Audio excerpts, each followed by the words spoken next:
All right. Green means go, right? All right. It says we're live. So I think it'll usually funnels through, takes a little bit for it to catch up. But for those of you lucky enough to already have us here, I am Jason, and this is Joan. Joan is the director of our college planning office in Omaha. Yes. And today our topic is kind of wrapping up the senior year, finishing up high school, and kind of what they need to do and where they should be kind of getting ready for college this fall, right? Yes. So good topic. If you have any questions for Joan or for me as it relates to your senior year in high school, or as it relates to prepping for college and getting ready for the fall, the comments on YouTube are, if I remember writing, I think they're over on this side. They might be over on that side, one of those sides. And for Facebook, comment section down below. If you put it in there, we've got people to kind of funnel those to me, and I've got my phone. So we will be able to answer those questions for you right here live on air. So bring them on. We're ready this morning. Last time we got a question about favorite colors. So maybe we'll get something. Okay. I know, the dreaded favorite color question. We'd rather have questions about... You're ready for that one now? I'm ready. But they already asked that one. They're probably not going to ask that one again. All right. So why don't we start with just kind of the basics. Like if a high school senior is actually on track for college, what does that look like for them right now? Where are they?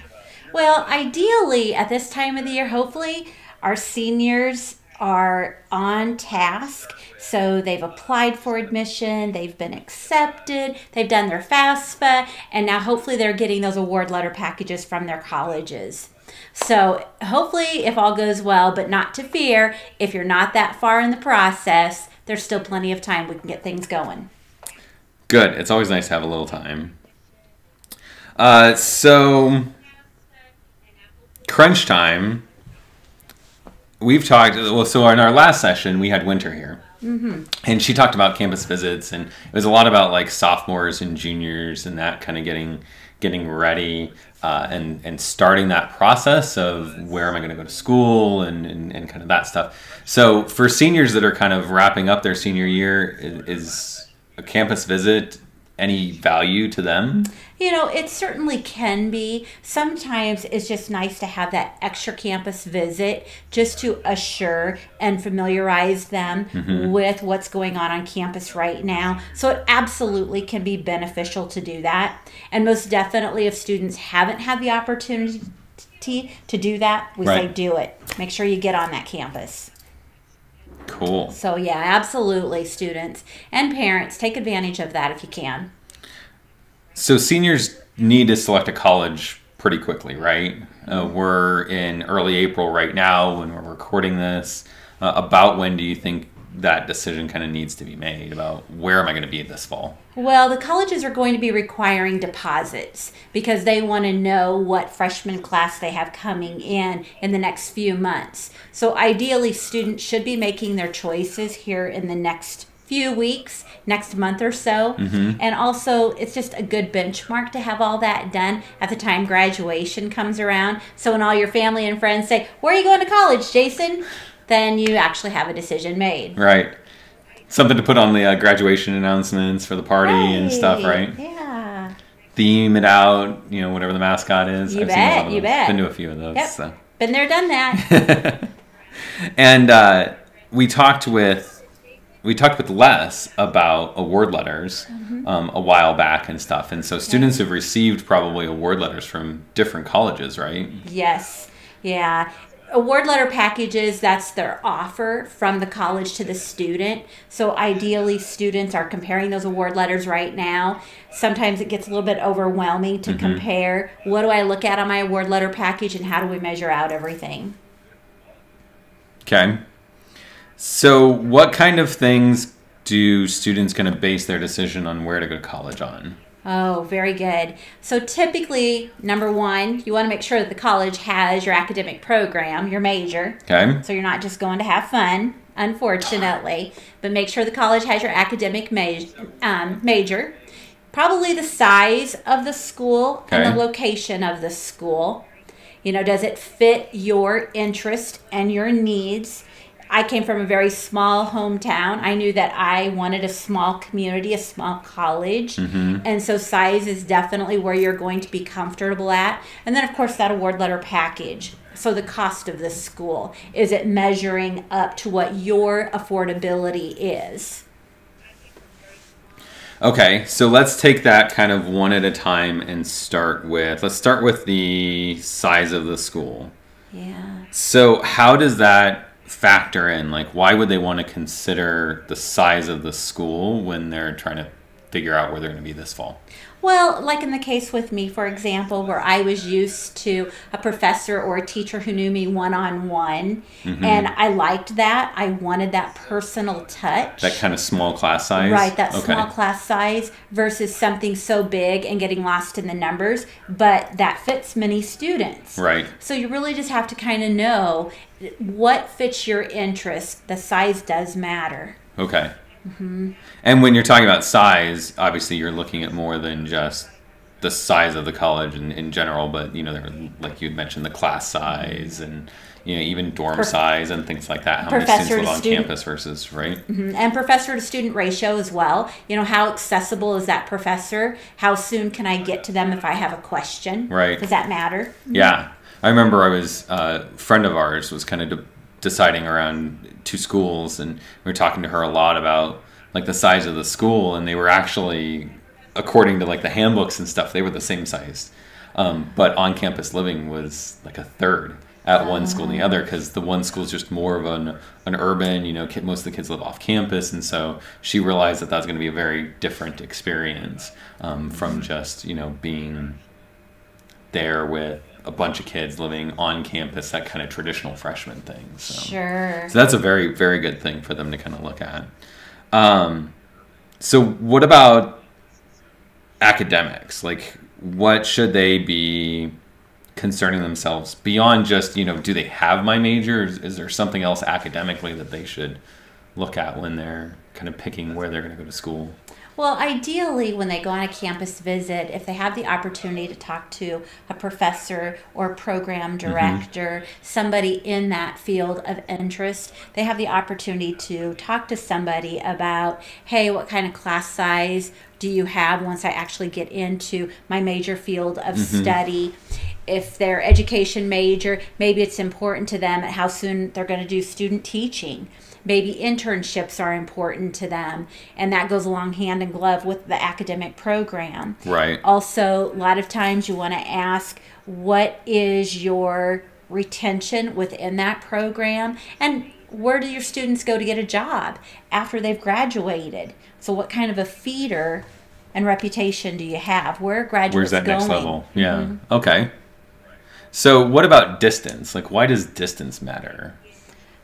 Homesickness, believe it or not. People still get it? Some people do get homesickness, believe that or not. I can't relate to that. I can. I certainly can. So how important is it for you to be around family? Are you somebody that's going to want to come home every weekend and be able to have mom's home cooking? Or do your laundry? Yeah. Could use that part. Or maybe you're adventurous and you decide, you know what, 6 hours is not too far away from home. Right. So location does matter. And then there's the cost standpoint too. I think a lot of families kind of overlook with students that are kind of debating between, near and far type of debate. When you go to a school that's far away, you do have to at least plan on the cost for them to come home every once in a while. Even if it is only, I had friends that would come home, pretty much just at break and over the spring break and then at summer and then winter break and over, the Christmas season and stuff. So you figure, they were flying back to California and stuff. I mean, that's a couple $100 every trip just to get the flights and that stuff. So that's all things that they kind of have to factor into now what their, quote unquote cost of education is, right? Yeah, absolutely. Take into consideration how many times that student is going to come home if they are that far away and they have to buy a ticket to come home to see mom or dad or grandma or grandpa or whatever it might be. So absolutely that should go into that cost factor. And the school's not always, putting that into the award letters and the cost of education. I mean, a little bit they put in there as far as that kind of general bucket of money that they give students for living and transportation contributions, right? But what they're factoring may not cover all the costs associated with that student, right? Right. It may not, but it may. Right. So every student's going to have a little bit different budget personally than maybe what the college has allocated within that cost of education. Yeah. So just more things to kind of think about and factor in and consider when you're looking at school A versus school B, right? Right. Yeah. Yeah. Good point. So let's go back to the cost a little bit. We talked about award letters. Students are kind of they've probably received their award letters at this point in time, and they can kind of compare schools based on cost. So what should they be looking at in those award letters when they're comparing school A to school B? Well, I love to sit down with families. This is probably one of the most fun aspects of it, is being able to sit down, look at those award letter packages, and compare apples to apples, if you would. So first of all, take a look at, usually the colleges will package a cost of education budget. So what is it going to cost to go to school for one academic year? Okay. Sometimes they're going to include the direct cost. What do I need in order to actually get my degree from the school? But they also are going to account for those miscellaneous expenses. That makes up a cost of education budget. So that's first thing they want to kind of tear apart when they're looking at those award letter packages and make sure they're comparing the apples to the apples. Then, after they've looked at the cost, then they want to take a look at all the types of financial aid that they're receiving. Okay. So what types of scholarships? Okay. What's renewable? What's non-renewable? Okay. Right. If they're receiving grant money. Okay. All right. Student loans are a factor. How much? What kind are they getting? Are they getting any parent loans in that? It might say that all of their aid is met 100%, but how is that aid being used met? And met? What type of aid is covering those costs? And we've talked in the award letter piece that in that live video that the direct costs were things like tuition and fees, and then if they live on campus, room and board usually, right? And then the indirect stuff is kind of just that pool of money to say, hey, you're going to need to eat.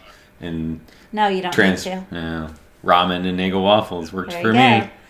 And then, just that kind of transportation costs and some of those like miscellaneous expenses that they just assume a student's going to incur, right?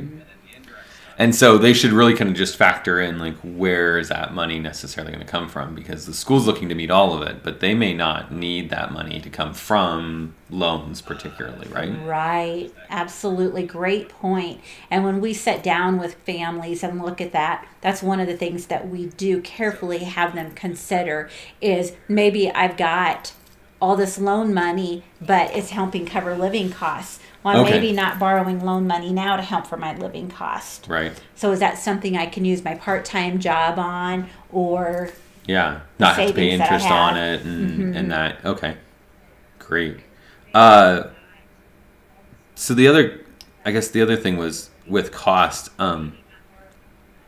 Is there more coming? I hear from families every once in a while, like, is this it? Like, is this the final offer from the college, or is there a possibility of more aid kind of coming in later on? Well, typically those award letter packages are pretty well set unless it says tentative. Okay. Now, also, in all fairness, sometimes if families have special circumstances that they have not let the colleges know about, then absolutely you need to work with those schools and let them know special circumstances. Maybe it's a medical situation in the family, or loss of a job, loss of income, the flood damage, those types of things that can heavily weigh that award letter package. And those you're talking about things that maybe have changed since when they filled out their FAFSA and submitted that to the school, and the school put together a package, right? So that'd be stuff that wouldn't have been reflected in that 2-year-old tax information, essentially. Right. Okay. Correct. And you mentioned enjoying, the opportunity to sit down with families and kind of compare the award letters and go through them.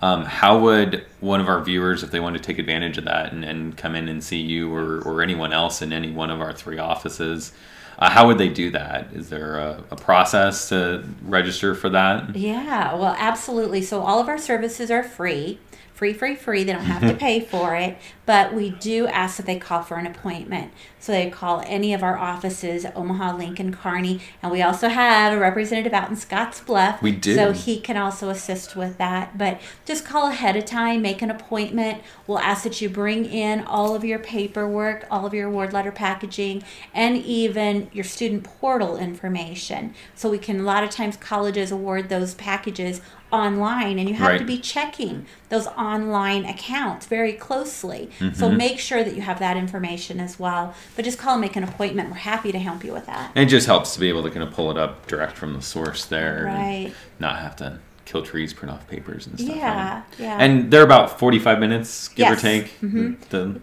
have to kind of sit down and talk to a specialist. So. Right, yeah. Book out 45-minute appointments and sit down with the family and just compare everything, put it out there on the table. So like Joan said, I mean, that's a great opportunity for you to get a third-party perspective, right? Like an outside look. And, you know, I tell people we have no skin in the game as an organization. So, you know, whether you want to go here or there, it doesn't really matter to us. So, you know, we're really just kind of there to help funnel you through and help figure that out for you. So it's a great resource and stuff that the staff at the college planning offices provide. So. Well, and maybe to answer questions that you don't even know that you have.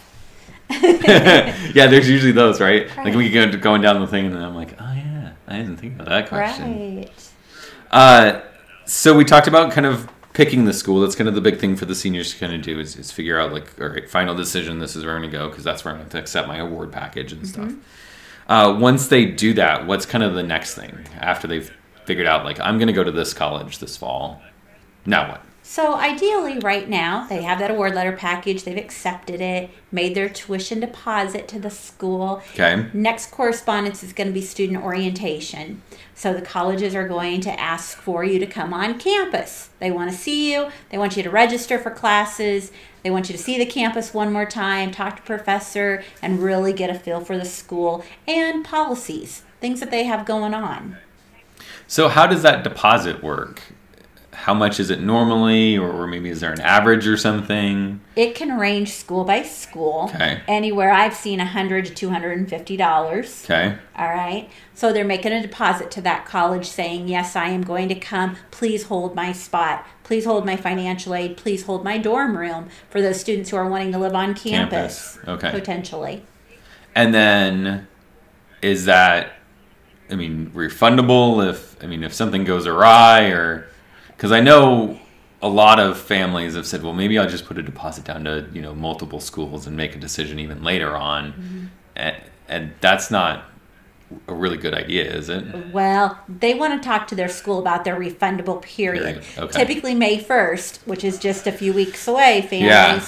May 1st is kind of that target date that colleges are getting their numbers all together. But double check with the school on what their policy is for refunding back that fund. So the other thing that I think surprised a lot of, you know, the people that I talked to and friends and family that talked to me about it was that they expected like their financial aid to cover everything, but that deposit's not financial aid covered, really. Correct. No, that is money out of pocket. They're going to have to come up with. Financial aid doesn't go towards that deposit at all. So it's money that you have to come up with. You put it towards that, but it is a deposit. So it is going towards the overall costs later on. Yeah, it's going to reduce those direct costs that we talked about earlier that are on there. So your tuition will be, you know, in the case of, say, a $250 deposit, you know, your tuition is going to be $250 less for that. Usually that fall semester is what I've seen, is they just cut it right off the fall bill. Right. Yeah, your first semester that you're there, which is typically that fall when we're talking our traditional students. So now that we're kind of back onto that topic, we'll backtrack a little bit, but as it regards to that kind of award letter. The other thing that I heard actually just this weekend from someone was that they had basically gone through the college planning process thinking about everything on like a year, and then when they got their award letter, everything was kind of split up. So it just kind of set them off because they were expecting like a $1,000 scholarship, and then they saw the name of the scholarship, it's only $500, and they were like, why is it only $500? And so they had to call the school and go through this whole process of them explain like, oh, well, if it's $1,000, it's split up. You get half for semester, fall semester, and half for spring semester. So what should they be looking for? Do they need to, is it possible that the school gives awards just for fall and not for spring? Well, typically our 2-year and our 4-year colleges are going to split up the cost of going to school and the award letter packages by either their quarter system, their trimester, or their semester basis. So, for example, quarter system school would divide up their cost and their financial aid by 4. So for each quarter, you're going to have costs. For each quarter, you're going to have financial aid. Okay. And they're going to work with that family, that student, on a quarter basis. So typically, if you don't have that quarter, that semester or trimester paid off, by the time you take your finals, you're not going to be allowed to register for the next term. Yeah, so it is important to know that financial aid is going to be divided up as well. Yeah, I remember when I was a sophomore, there was just a check got lost, and I mean this, ancient, like where I actually had to write a check and mail it in. Just a few years ago. Yeah, and it got lost. It never made it, and I was a college student. I wasn't paying attention, right? So I went to I know. Paying attention? Shouldn't shock you.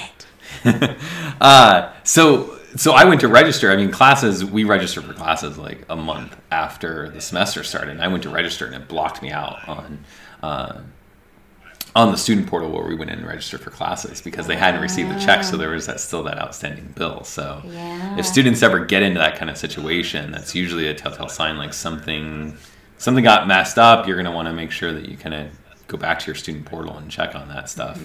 Even after you get to college, right? Yeah, those student portal accounts are so important for families. Students, parents, help your student as well. Grandparents, help that student as well. A reminder, be checking those online accounts. Make sure that nothing is missing. Make sure the balances are taken care of. Because just like Jason, if you think that it is and you're not real sure, you're not going to be allowed to register, and then some of your classes might even be full by then. You're not going to have the look of the pick. So the other thing that I've heard, I think probably more so from students attending like a 2-year school, trade school type of thing, but they're a lot of times anticipating some grant or scholarship money that's going to come back to them to help them with the living costs and stuff over that quarter. That money doesn't come to them now. Like they don't get a year's worth of money now. No. It's going to come in segments as well, right? Right, yeah. That money is going to go to the college, and the college is going to make sure that tuition and or any other expenses are taken care of before that student gets a refund on their account. So they need to probably plan for that then, right? Absolutely. Because that's going to take some time, I would assume, for them to kind of turn that all around. Absolutely, yes. So another good thing to kind of anticipate and plan on. Right. So. Yeah, how much out of pocket are we going to have? And those are some of the things, too, when a student goes to orientation. A lot of times through that orientation process, they'll have a meeting for the families, parents, or guardians, and they'll have a meeting for the student. And they'll usually go over some of that with the families. And that's why orientation is so important, because you get some of that information. Yeah. So we get a comment, and it's not a question, so you don't have to worry about what color you like. Okay.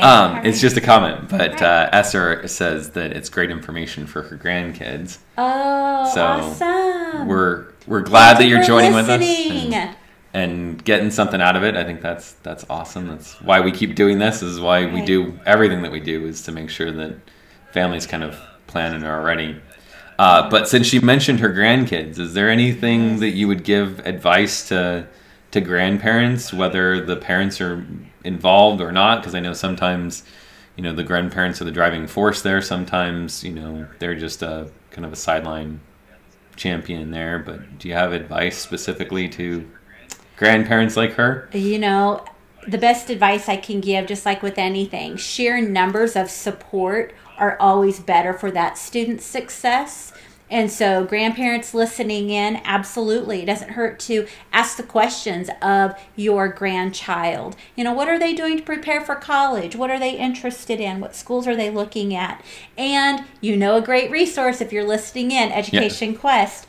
Guide them to us, guide them to our website, guide them to our app. All of those resources absolutely free. So maybe you feel like you can't help them directly. Your support is worth more than you know. And just so we'll cover the kind of the basics of, you know, this is all information they can find on our website, but educationquest.org, everything that we put out there, we put weekly blogs. A lot of that is just centered around what do the students need to be doing right now. So we just posted a blog a few weeks ago about wrapping up your senior year, and we can put that in the comments so you can read all of the information, a lot of the stuff that we're talking about, and kind of go back to that. But, you know, you just kind of keep up on that blog. And then, of course, you know, we post all those things to our social media. So following us on Facebook, following us on Twitter is just a great way to kind of make sure that you stay up to date on, you know, what's happening and what is my student or what do I need to be doing. Or in the case of grandparents and stuff, you know, what can you be telling them they should be doing? Really all the way back to 6th and 8th grade and stuff. We kind of get them started with, like, here's just some things you should be thinking about. You know, you're not having to make decisions. You're not having to apply for financial aid or anything, but, you know, here's some things that you can kind of get yourself prepped for. And so we have a lot of great staff that are very committed to putting out some great information on those blogs. And so take advantage of that stuff. And then we have the 3 offices, Omaha, Lincoln, and Kearney, and then we have an individual out in Scottsbluff, and they take appointments Monday through Friday. 8:30 to 5 is when the offices are open, so there are some resources that they can use coming into the office, correct? Right, absolutely. And for our rural families who maybe aren't close to an office and you have questions, absolutely call us as well. And we'll try to guide you over the phone as much as we possibly can. And like Jason said too, the website is a great tool for some of that. And then if you're just ever in a bind and you've got a quick question and need a quick answer, you know, that's really kind of the value of social for us is that direct connection. So feel free to send us a direct message on Twitter or Facebook. I've received one on Instagram not too long ago. So any of those social channels, you can send us messages, and, you know, we will get back to you as soon as we can. Obviously, if it's after office hours, it might be a little bit delayed. Typically depends on whether or not I'm playing hockey that night. He's a social guy. So, but yeah, we're more than happy to answer any questions that you have, you know, at really any point in that. So, and then there's a little bit of a monetary gain for them on that too, for those that maybe don't already follow us. Right. We give away what we call the Get Social scholarships. So when we reach a new benchmark in the number of followers, we send out a link and we say, here's the link. Put in your name. It's really easy. Name, email address, contact information, kind of the basic stuff. And that just enters you in a drawing for a $500 scholarship. So it's never too late to start looking for scholarships, because like in this example, there really isn't a deadline as long as they meet that particular increment of social followers. Yeah. So continue to look for scholarships, seniors. And juniors. Yeah, and when I checked this morning, we're only about 30 away on Twitter, so we're getting really close there. So if you have a Twitter account, follow us. If your student has a Twitter account and they don't follow us, you might want to, you know, give them a friendly little nudge that direction, because, you know, $500 for clicking the follow button and filling out a short little form is probably as easy as they come, I think. Yes, absolutely. No 6-page essays. Yeah. No essay required, no letter of recommendation. No interviews, none of that stuff. Can't get much easier than that. I don't know of any that are easier. You might know of some that are easier than that. Oh, that's pretty easy. So what about, like, new student orientation? I didn't have an opportunity to attend my new student orientation. We were out of town, so I have actually never been to an orientation. So what should students know about that? They're usually in the summer, right? They are. So we have actually a lot of new student orientations going on right now. I know that there were a couple of colleges at our last college fair that were talking about new student orientation type of meetings they had on campus. So really anytime now, late spring through early summer, they're going to have different orientation dates that you can choose from to get on campus. And I highly encourage that because number one, they're looking at college or classes that you potentially are going to register for, but it's also a great way to get to meet some students, put some familiar faces and stuff together with professors. Usually the departments will come in, like student services, and talk about clubs and organizations and parking and the tuition, all of those types of things. They just get so much information from that student orientation meeting. So really look at those dates and try to hone in on one. Awesome. Is there anything else that students should plan on doing over the summer? Well, I say really continue to look for scholarships. You know, now's a great time if they're going to live on campus, that they're going to get their roommate assignment.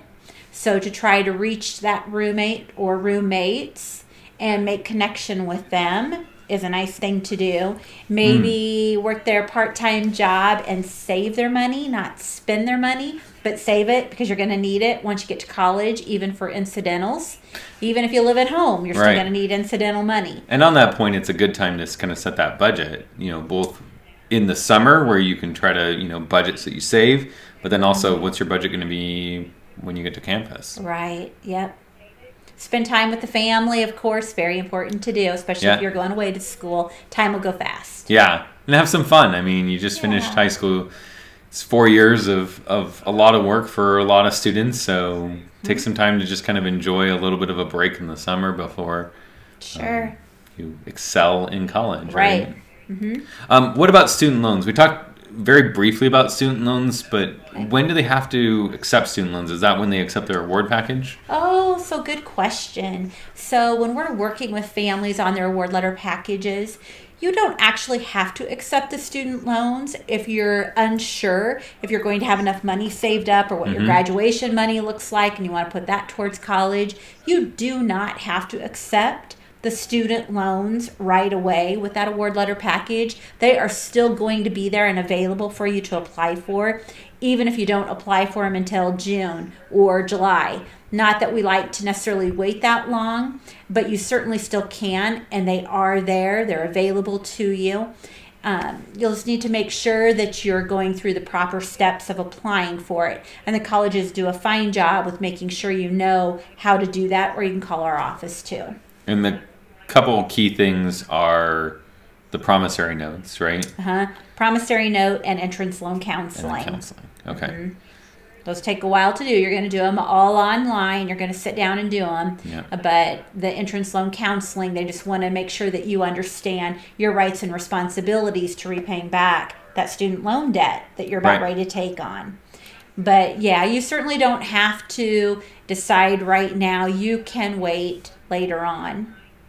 Yeah, and I think especially with the students, you know, this is probably the first foray into loan money and having to pay something back and having debt and things like that. So there's a lot that the counseling goes through to make sure that they understand, you know, how the process works and what's an interest rate and cost of paying it back and things like that. So. Right. And it's important to get those questions answered as well. Make sure that you do understand that is a loan that you have to repay back. How much interest? When do I have to start paying back? Is it going to a capitalized interest on top of interest? All of those questions, so you just understand. Right. And that's another thing that the staff that we have can really help those families with too. Absolutely. Explaining that and explaining the difference between the different types of loans, because odds are they probably have a couple different types of loans on their award letters. Absolutely true. You know, and that's one of the things too that we talk about as far as trying to make a decision on what college are they going to go to. And when we talk about cost, and we're talking about the award letter packages and what type of financial aid the student is going to receive. You know, budgeting out how much student loan they're going to have to borrow, not only for freshman year, but for the long haul of their education. So for like sophomore, junior, senior year as well? Right. Okay. And am I going to be able to repay back that student loan debt based upon the major that I'm choosing to go into?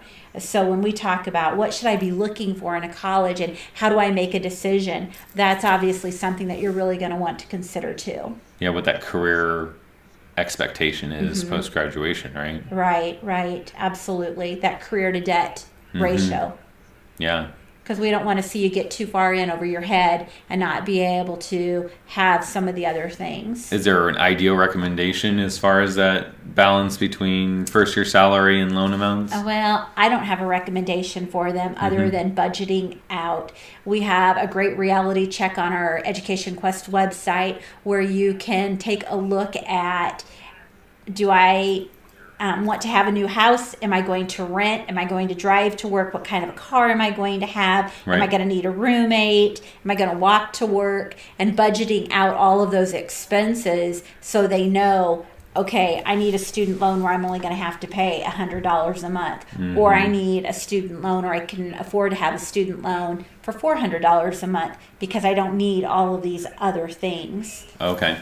So it really is going to be specific to that student. And the great thing about that tool is it also ties into a database of occupations and salaries, so they can see this is what I want to do, this is what the average salary is, so Yes. you can kind of plan on how much money they're going to be making.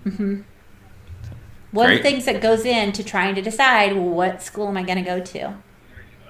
Well, those are the questions that we have. I don't have any messages saying there's anything else, so All right. I think we've covered probably Great. everything for them, hopefully. So is there anything kind of, last ditch effort here?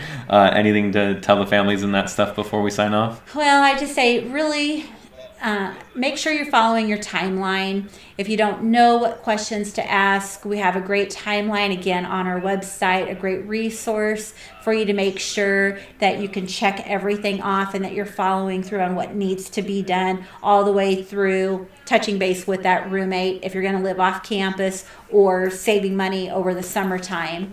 So I would say just really trying to make a decision on what school you want to go to, because ultimately you're going to have to narrow it down to one school anyway. Right. So the sooner you get that done, the easier you can sit back, relax, and say at graduation, I'm going to go to fill in the blank. Here we go. Yeah.